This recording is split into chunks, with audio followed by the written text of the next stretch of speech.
பொறுப்பிலே பிறந்து தென்னன் புகழிலே கிடந்து சங்க தெருப்பிலே இருந்து வைகை ஏட்டிலே தவிழ்ந்த பேதை நெருப்பிலே நின்று கற்றோர் நினைவிலே நடந்தவரென மறுப்பிலே பெய்கிற பாவை மருங்கிலே வளருகின்றாள் என்னும் பெருமைக்குரிய தமிழனை வணங்கி வந்தவாசி வட்ட தமிழ்ச்சங்கம் நிகழ்த்தும் உலக தாய்மொழி விழாவிற்கு வருகை தந்துள்ள அனைத்து சான்றோர்களுக்கும் வணக்கமும் நன்றியும்.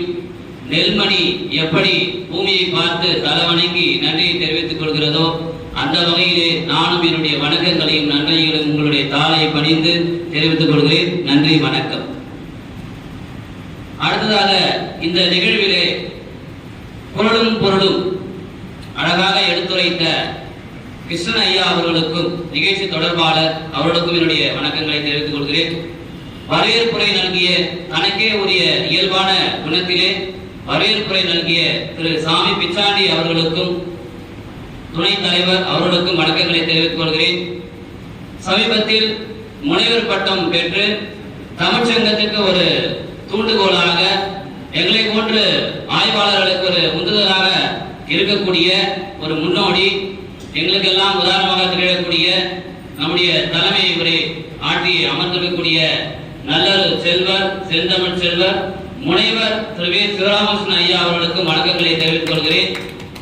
அடுத்ததாக தன்னுடைய இயல்பான குணத்திலே மிகவும் அமைதியாக அமர்ந்து தன்னுடைய பேச்சு திறமையாலே தன்னை அடையாளப்படுத்தி முன்னிலுரை ஆற்றி அமர்ந்திருக்கக்கூடிய திரு பா சரவணன் ஐயா அவர்களுக்கும் தலைமை ஆசிரியர் அவர்களுக்கும் சேர்ந்து வணக்கங்களை தெரிவித்துக் கொள்கிறேன். அடுத்ததாக எப்பொழுதுமே எல்லாரும் சொல்ற மாதிரி வித்தியாசமான தலைப்புகளை வழங்கக்கூடியவர் தமிழ் மனம். இந்த தாய்மொழி தின விழாவிற்கு அற்புதமான ஒரு தலைப்பு தான் இது. அந்த தலைப்பை இங்கே கொடுத்ததுனாலோ என்னவோ தெரியவில்லை, நால்வருமே சிறப்பாக கவிதைகளை அரங்கேற்றிருக்கிறார்கள். அற்புதமான வரிகள் எல்லாமே தன்னுடைய தமிழ் இலக்கிய நூல்களை பறைசாற்றுகின்ற வரிகள்.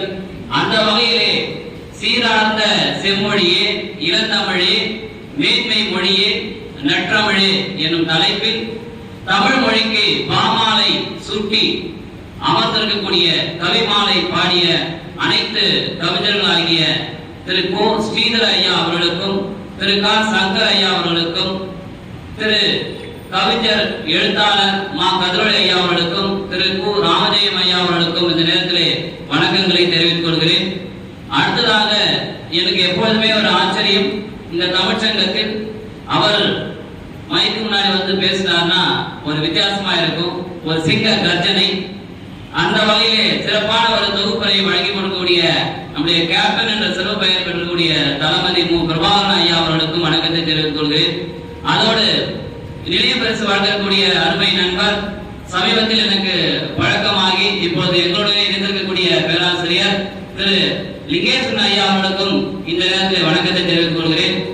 அதோடு நன்றி உரை வழங்க இருக்கக்கூடிய அருமை நண்பர் லோகநாதன் ஐயா அவர்களுக்கும் இந்த நேரத்திலே வணக்கங்களையும் நன்றிகளையும் தெரிவித்துக் கொள்கிறேன்.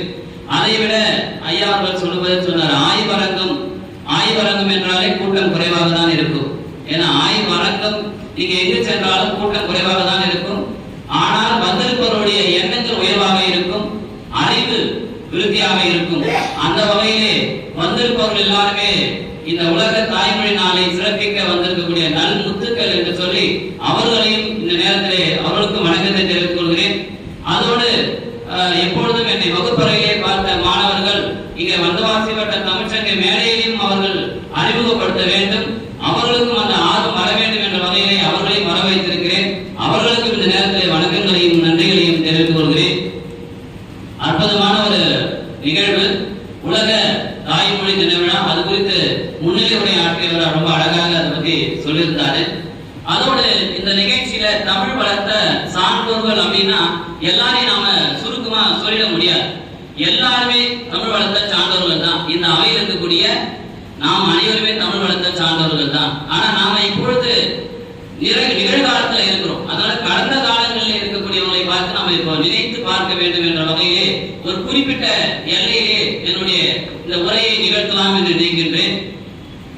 ரொம்ப அற்புதமான தலைப்பு, தமிழ் வளர்த்த சான்றோர்கள். ஏன் அவங்களுக்கு மட்டும் அந்த மாதிரி ஒரு பாடம் நீங்க சமச்ச கல்வி புத்தகத்துல பாத்தீங்கன்னா அவங்களுக்கு மட்டுமே அதிகமான முக்கியத்துவம் கொடுத்திருப்பாங்க. அந்த வகையில ஏன்னா தமிழ் மொழி இருந்த இடம் தெரியாமல் போகாமல் இருப்பதற்காக தங்களுடைய இடங்களையே இழந்தவர்கள் தான் இந்த தமிழ் வளர்த்த சார்ந்தவர்கள். சிறிய வயதிலேயே கூட சில பேர் இறந்து போனார்கள். ஏனென்றால் அவர்கள் தமிழ் தமிழ் என்று தமிழுக்காகவே உயிரை விட்டவர்கள். தமிழை நம் நாட்டை சார்ந்தவர்கள் காட்டிலும் வேறு நாட்டவர் சார்ந்தவர்கள் அதிகமான பங்களிப்பை தந்திருக்கிறார்கள். அதற்கு இந்த தமிழ் சங்கம் ஒரு உதாரணம். இந்த தமிழ் சங்கத்தை தலைமை தாங்கக்கூடியவர் ஒரு தமிழ் புலவர் அல்லாமல் ஒரு ஆங்கில ஆசிரியராக இருப்பது இங்கே இதுக்கு ஜி.போ. அவர்களை நினைவுபடுத்துகிறது. என்ன என்று தெரியவில்லை. நம் நாட்டில் மட்டுமல்ல, தமிழ் சங்கத்து தலைவர்கள் எல்லாமே பிறதுறை சார்ந்தவராக இருக்கிறார்கள். ஏன் என்றால் தனக்குள்ளே இருக்கக்கூடிய அந்த தமிழ் மீது ஆர்வம் நம்மை விட்டு வெளிப்படாது. ஆனா அடுத்தவரிடம் அந்த தமிழ் ஆர்வம் எப்போதும் மேலோங்கி இருக்கும் என்பதற்கு ஐயா அவர்களே உதாரணம். அந்த வகையிலே என்னுடைய இந்த உரையிலே நான் இப்படி துவங்கலாம் என்று நினைக்கின்றேன். ஏன் இவர்கள் நாம் தலைமையில் தூக்கி வைத்து கொண்டாட வேண்டும்? ஆம், தூக்கி கொண்டாடிதான் ஆக வேண்டும். இல்லை என்றால் திருக்குறள் உலக பொதுமறையாக ஆகியிருக்க முடியாது. எங்கோ 2 அடிகளில் 1.25 சீரில் 1.25 அடி 7 சீர்களில் பாடியிருக்கிற ஒரு 2 அடி குறள் வெண்பா உலகமெல்லாம் ஆட்சி செய்கிறது என்றால் அது பெரிய அரிதான அரிதல்லவா? 3 அடிகளால் உலகத்தை அளந்து பெருமிதம் கொண்டவர் நம்முடைய திருமால். ஆனா 2 அடிகளால் உலகத்தை அளந்து சாதனை படைத்து காட்டியவர் நம்முடைய திருவள்ளுவர். ஆனால் இது வரலாறு, அது நம்மால் மெய்ப்பிக்க முடியாது. 3 அடியால் உலகத்தை அளந்ததற்கான அறிவுபூர்வமான உண்மை நம்மிடம் இல்லை. ஆனால் 1.25 அடி 2 அடியால் உலகை அளந்ததற்கான உண்மை தன்மை நம்மிடம் உள்ளது. அறிவியல் என்பது என்ன? உண்மை. அதனால்தான் தமிழில் நாம் அறிவியலை நாடி செல்கிறோம். எதெல்லாம் அறிவியல் நோக்கில் நாம் எடுத்துரைக்கிறோமோ அதெல்லாம் இன்று வாழ்ந்து கொண்டிருக்கிறது. அந்த வகையில் இந்த தமிழ் வளர்த்த சான்றோர்கள் இந்த நேரத்தில் நாம் நினைத்து பார்ப்பது உண்மையிலே பெருமிதமாக இருக்கிறது. முதலாவதாக நாம் ஊவே சாவை நாம் தாண்டி சிந்திக்க முடியாது. ஊவே சா இல்லை என்றால் இன்று தமிழ் இல்லை, தமிழ் உலகம் இல்லை, தமிழ் நூல்கள் இல்லை. ஏன் அவருக்கு மட்டும் அந்த ஆர்வம் வந்தது? அவருக்கு தானாக வரவில்லை. தமிழ் மீது ஆர்வம் கொண்ட ஒருவர் எனக்கு சீரக சிந்தாமணியை பதிப்பித்துக் கொடு, அதோடு அதை எனக்கு கற்பித்துக் கொடு என்று அவரிடம் முறையிட்டார். அப்படி தொடங்கியதுதான் அவருடைய பணி. ஒருவருக்கு பாடம் கற்பிக்க ஒரு ஓலைச்சுவடி எடுத்து பதிப்பிக்க தொடங்கிய அந்த பதிப்பு தான் ஏராளமான நூல்களை அவர் பதிப்பித்து வெளியிட்டு பெரிய அளவுடைய சாதனை படைத்திருக்கிறார். தமிழ் அவரை பார்த்து கொஞ்சமா, தமிழ் அவரை பார்த்து கொஞ்சமா. எப்படி? ஊவேசா தா தா, ஊவேசா தமிழை தா தா, அதனால் நீ ஊவேசா தமிழ் தாத்தா ஆனாய். தா தா என்று கேட்டுமா. ஏன்னா ஊவேசாக்கு மட்டும் அவ்வளவு ஒரு அற்புதமான ஒரு செயல்பாடு அவரிடம் இருக்கும். அந்த ஒரே ஒரு தீப்பொறி அவருக்கு தேடல் தொடங்கியது. அதனால் வீடு தேடி எல்லாம் உணவுக்கு ஓடினார்கள். ஆனால் இவர் அறிவு பசிக்காக ஓடினார். எங்கெல்லாம் பரண்மேலையில நூல்கள் இருக்கிறதோ அந்த நூலெல்லாம் தேடி சென்று அவரிடம் சில வீடுகளில் திட்டு வாங்கி கூட அந்த நூலெல்லாம் வாங்கி கொண்டு வந்து பதிப்பித்திருக்கிறார். ஆனால் அவர் பதிப்பித்தது பாருங்க, அவர் சைவ நெறியில் தழைத்தவர். அவர் பதிப்பித்த நூல் சமண நூல். எந்த அளவுக்கு அவருக்கு அந்த தொடர்பு ஏற்படுது பாருங்க. அந்த சமண நூலை தான் முதலாக அவர் தொடங்குகிறார்.